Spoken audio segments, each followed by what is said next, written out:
नमस्कार। ईडी लगातार सहारा ग्रुप के ऊपर शिकंजा कसता जा रहा है और उसको देश की विभिन्न अदालतों से सपोर्ट भी मिल रहा है।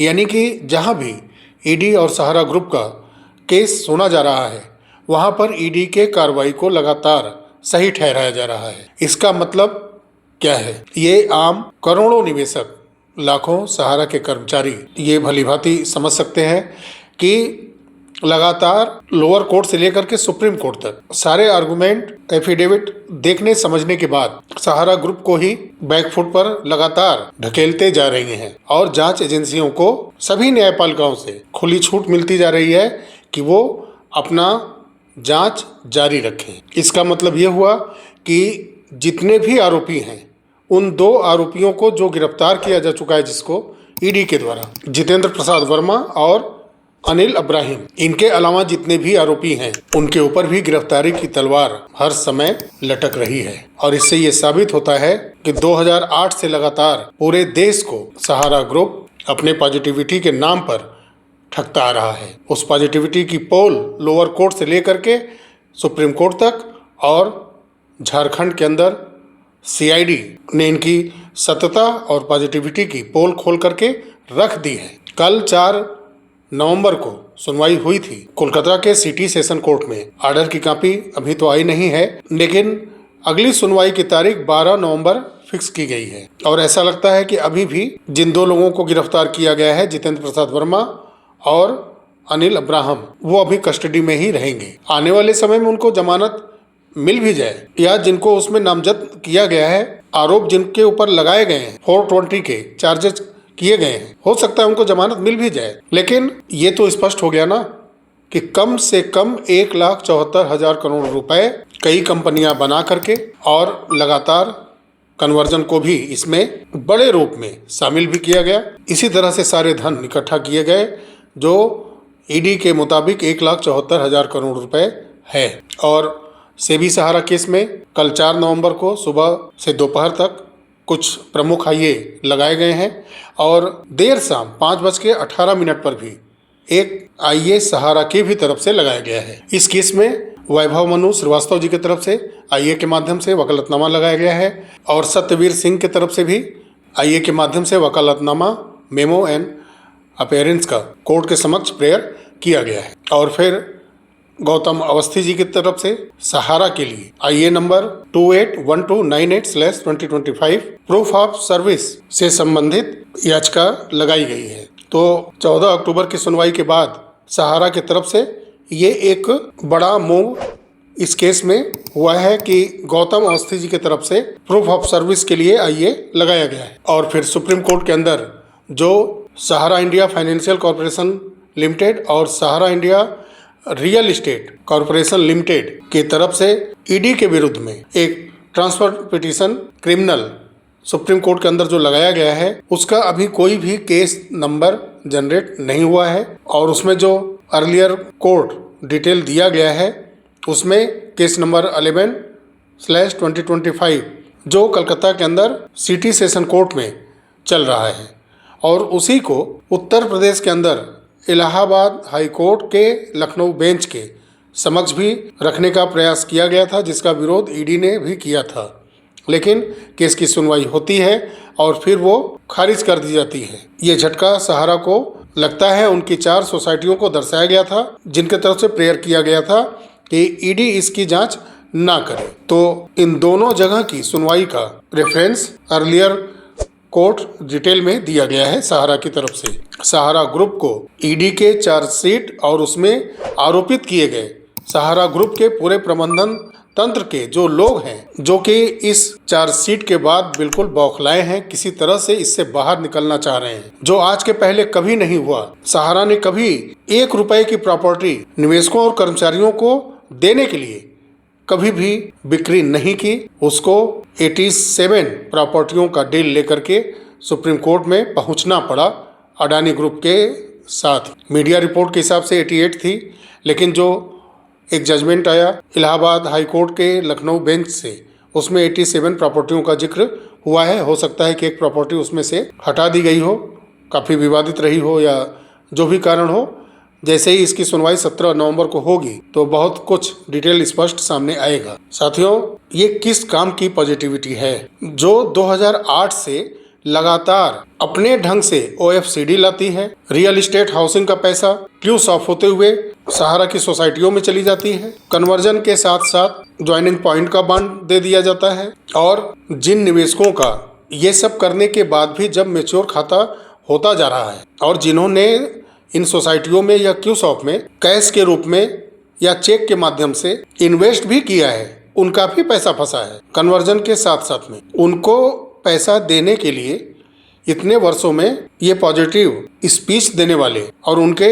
शीर्ष प्रबंधन तंत्र सबका भुगतान करने के लिए जिनका खाता मैच्योर होता जा रहा है, आज तक क्या किया है। 2020-21 में पूरे भारत और पूरे विश्व में कोरोना का बेहद खौफनाक असर दिखा था और उस समय पॉजिटिविटी शब्द से नफरत सी हो गई थी। जहां ये पता चलता था कि कोई पॉजिटिव है कोरोना वायरस से, अपने परिवार के लोग भी दूर हो जाते थे। इन लोगों की पॉजिटिविटी ना कोरोना वायरस के समान है, जो वर्षों से करोड़ों निवेशकों को मंत्रमुग्ध किए हुए हैं, लाखों कर्मचारियों को मंत्रमुग्ध किए हुए थे।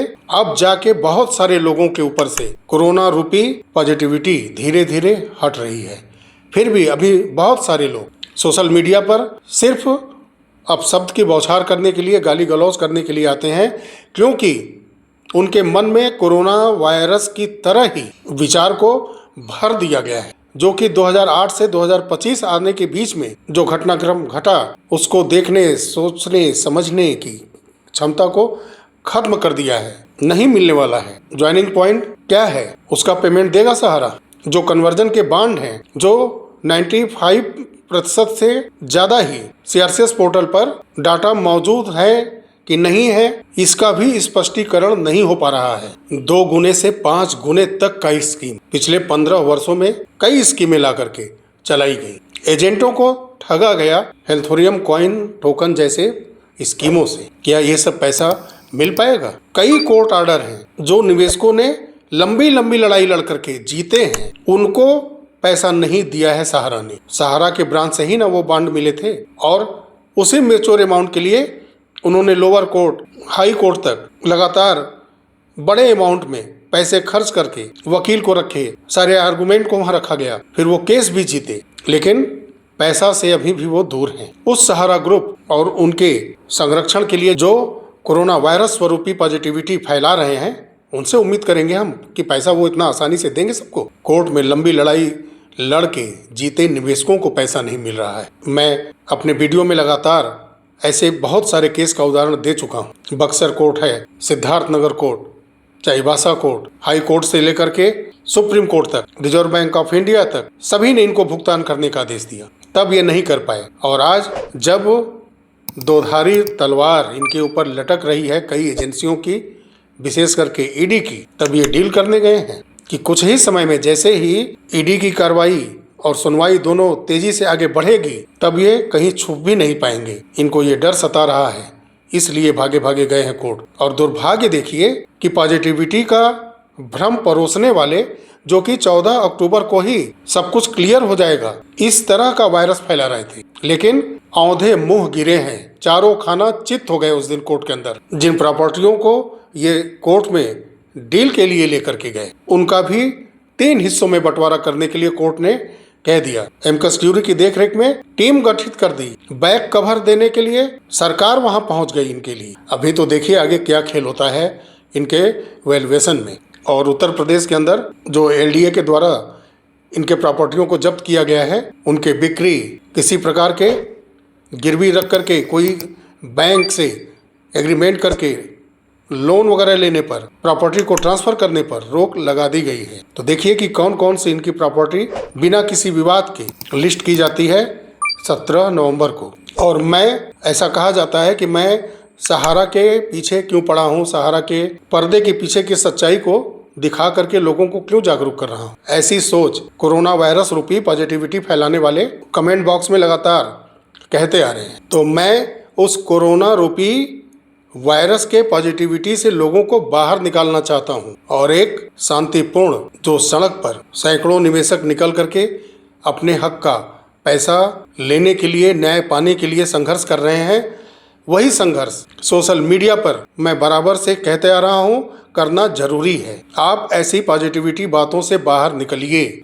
आप स्वयं से सोच करके देखिए कि सारी संवैधानिक एजेंसियां लगातार इनको कटघरे में खड़ी कर रही हैं और ये किसी भी परिस्थिति में सही आर्गुमेंट, एफिडेविट वगैरह कहीं भी नहीं दे पा रहे हैं। हर जगह इनके सारे याचिकाओं को या तो खारिज किया जा रहा है या फिर जवाब देने के लिए इनको हफ्तों, महीनों, सालों समय लगते जा रहे हैं। ऑर्डर को पूरा तक नहीं किया जा रहा है। तो आप इन कोरोना रूपी वायरस के पॉजिटिविटी से बाहर निकलिए और अपने हक और अपने पैसे के लिए न्याय की लड़ाई को सोशल मीडिया पर भी एक्टिव करिए। न मेरा कोई निजी द्वेष है, न जलन है सहारा से, लेकिन ये कड़वा सत्य है कि करोड़ों लोगों को न्याय दिलाने के लिए अपनी तरफ से एक प्रयास मैं करता हूँ। जिनको कड़वा लगे, बुरा लगे, क्योंकि देश के अंदर से ऐसे चिट फंड कंपनियों को, ऐसे फाइनेंशियल कंपनियां बना करके, फर्जी इंश्योरेंस कंपनियां बना करके, हाई रिटर्न का वादा करके जीने से ज़्यादा मरने का फायदा दिखाने वाले इंश्योरेंस कंपनियों का पर्दाफाश होना और इनकी भ्रष्टता से भविष्य में आने वाली पीढ़ियां बचें, इसलिए मैं लगातार प्रयास कर रहा हूं कि सोशल मीडिया से भी आवाज़ आप उठाइए, अपने हक के, अपने पैसे के लिए न्याय पाने के लिए एक ऐसा माहौल बना दीजिए देश में कि जो आपके साथ ठगी हुई है, करोड़ों लोगों के साथ जो ठगी हुई है, लाखों कर्मचारियों का जो टीडीएस काटा गया उसको हजम कर लिया गया, जो प्रोविडेंट फंड काटा गया उसको हजम कर लिया गया, ना वो आगे इनकम टैक्स विभाग को भेजा गया पैसा और ना ही ईपीएफओ में जमा किया गया। इतना सब कुछ होने के बाद भी कुछ लोग ऐसे हैं कि अब भी सहारा को ही सताया हुआ बताते हैं। वाह रे, क्या आप लोग अपनी दलीलें रखते हैं, अपनी सोच रखते हैं। पैसा जमा किया गया सहारा ब्रांच में, लाखों लोगों ने सर्विस दी सहारा ग्रुप के लिए और पैसा के लिए लोअर कोर्ट से लेकर के सुप्रीम कोर्ट तक दौड़ लगानी पड़ रही है। जो दिन रात सहारा के ऑफिसों में हर परिस्थिति में सहारा का साथ देते हुए मेहनत किए, ऑफिसों में घंटों घंटों मेहनत किए, काम किए, उनके हक का पैसा काटने के बावजूद भी ना उनका प्रोविडेंट फंड रिलीज किया गया, ना ही ग्रेचुइटी से किसी को लाभ दिया गया। और इनका गुमराह करने का तरीका देखिए। अभी कुछ माह पहले ही एक लेटर ये वायरल हुआ था ना, जिसमें रिटायरमेंट की उम्र की समय सीमा घटा दी गई थी। जब समय समय पर अजब तरीके से लेटर भी वायरल किया जाता है। अपने आप को देश की सबसे बड़ी कॉरपोरेट कंपनी कहलाने वाली सहारा ग्रुप का कोई ऐसा ऑफिशियल सोशल हैंडल भी नहीं है। कोई सड़क पर खड़ा होकर के, गाड़ी में बैठ करके सहारा सपोर्ट का वीडियो बनाता है। कोई भारत माँ को ही इमोशनल ब्लैकमेल करने के लिए चित्र के रूप में बैकग्राउंड में लगा लेता है। अरे उसका जवाब दो ना। 2008 से 2025 आ गया और इन 17 सालों में सिर्फ पॉजिटिविटी की कोरोना रूपी वायरस फैलाने से ही काम चलेगा कि पैसे से भी निवेशकों और कर्मचारियों का मुलाकात होगा। एक सीआरसीएस पोर्टल आया, उसको तो मैं समझता हूं कि और उलझाने के लिए ला दिया गया है। बस उसका एक ही फैक्ट है जो पहले की वीडियो में मैं कई बार जिक्र किया हूं कि कम से कम 12 सितंबर की सुनवाई में 5,43,00,000 सोसाइटीज़ के निवेशकों का डाटा वहां पहुंच गया है और आने वाले 2026 में 32 लाख और निवेशकों का डाटा वहां पहुंचने की उम्मीद है। तो भुगतान तो मिल नहीं रहा है। कई महीने से 1 रुपये रिलीज नहीं हुआ और उल्टे 5,000 करोड़ रुपए का फंड सुप्रीम कोर्ट से ऑर्डर भी मिल चुका है भुगतान करने के लिए। सरकार चुनाव में बिजी है। अब चुनाव के बाद देखिए किस तरह का सीआरसीएस पोर्टल से लोगों के भुगतान का तौर तरीका रहता है। सहारा के तमाम कंपनियों का डेटा इकट्ठा करने के लिए भी कोई ना पोर्टल है, ना ऑफिस है, ना सरकार चाहती है। 4 सोसाइटियों का डेटा सिर्फ उन लोगों का पहुंच पाया है लगभग जिनका 5 लाख रुपए तक जमा है। अब जो पोर्टल पर मेंशन है उसमें तो यही चीज़ स्पष्ट है कि 5 लाख के ऊपर का आवेदन जिनका इन सोसाइटियों में जमा है वो कर ही नहीं सकते। तो बड़े अमाउंट जिन्होंने इन्वेस्ट किए हैं सहारा में, करोड़ों करोड़ों रुपए अलग अलग कंपनियों के अलग अलग स्कीमों में, अभी तो वो डेटा सामने आया ही नहीं है। बहुत सारे गरीब लोग अभी तक उनके पास जिन एजेंट ने पैसा जमा कराया होगा यही कहते लगातार आ रहे होंगे उस गरीब निवेशक से कि कोर्ट में केस चल रहा है, बहुत जल्द पैसा मिल जाएगा। और काफ़ी सारे निवेशक को पता ही नहीं है कि पैसा कैसे लेना है। बहुत सारे लोग ये मानकर बैठ गए हैं कि पैसा डूब गया। ये मान के चलिए आप कि जागरूकता के अभाव में बहुत सारे निवेशक का पैसा अपने आप पचा जाएगी सहारा। इन सब सारे डेटा पर जो सहारा ग्रुप की कंपनियों ने स्कीमें प्लाने चला करके इन्वेस्ट कराई हैं, उन स्कीमों में कितने कितने निवेशकों का कितना कितना पैसा इन्वेस्ट हुआ है, इसका भी डेटा पॉजिटिविटी का दंभ भरने वाले अपने ही प्लेटफॉर्म से एक चार्ट बनाकर दे तो सही कि ये डेटा है, इतने लोगों का पैसा हमारे पास जमा है और इन सभी लोगों का भुगतान डील से आने वाले पैसे से किया जाएगा। और इस पैसे का इंतजार करते करते 2008 से 2025 आ गया। चलिए साथियों, जब भी मैं आपसे चर्चा करता हूँ, सहारा ग्रुप रूपी इतिहास का बखान करते करते समय लग ही जाता है, जो कि आज के परिदृश्य में पूरे भारत के लिए जरूरी है। आप जागरूक होइए ताकि आने वाली पीढ़ी ऐसे फ्रॉड कंपनियों के चंगुल में ना फंसे, ऐसे तेज तर्रार नेटवर्करों के चक्कर में बिल्कुल ना आए। बस यही एक प्रयास है। ना मेरा किसी कंपनी से कोई द्वेष है, ना जलन है। बस आने वाले समय में मेहनत करके कमाया गया धन आपके हित में ही काम आए, कोई उसको लूट करके ना ले जा नहीं पाए। बस यही एक बड़ा उद्देश्य है हमारा। चलिए साथियों, वीडियो यूं ही काफ़ी लंबा हो गया है। मिलते हैं अगले वीडियो में, तब तक के लिए नमस्कार। जय हिंद, जय भारत, वंदे मातरम।